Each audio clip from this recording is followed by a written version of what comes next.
mo ah. Good day everyone. Anong daghan man kay past due this week? What happened? Sorry ma'am, naningil ng good name. So sala pa na ako. Ikaw may collector, dapat trabaho na nimo mangulik. And also you, nganong wala man kay i-remit, wala kay na-collect this week. Kuan man kanang naningil mi pero ilang rason kay nagsakit daw yung anak din wala siya ikwart ang ikahatag mao wala siya may ikahatag sa kuwan. Oh, sige, tagaan ta mo chance duha. Within this week dapat makakulik na mo. Yes ma'am. Yes ma'am. Ay,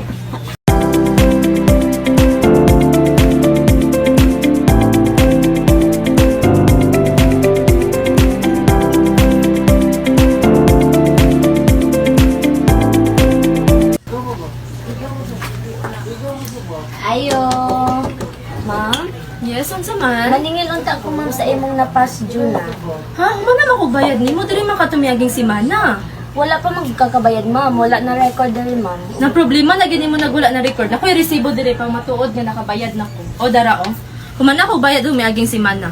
Ay pag ginanghag sa imong trabaho ron ka magbalik-balik diri.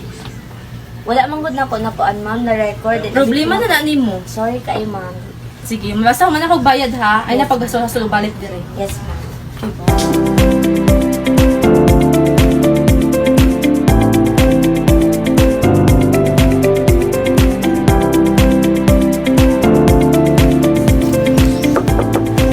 Ayo. Sama, Ano tama maningil ko sa imong past due ma'am na Kaya ka, ma'am. Sorry, jud ko ayaw, ma'am.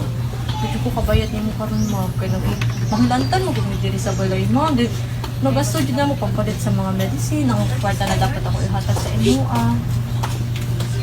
dayon. Ano sa mo ka mo bayad no? Baka next week, ma'am. Kasi naan ako yung kwarta. Pwede na ka mo balik, ma'am. Sure na dyan na. Ay, kuan man kinanglan naman dyan. Yes, ma'am.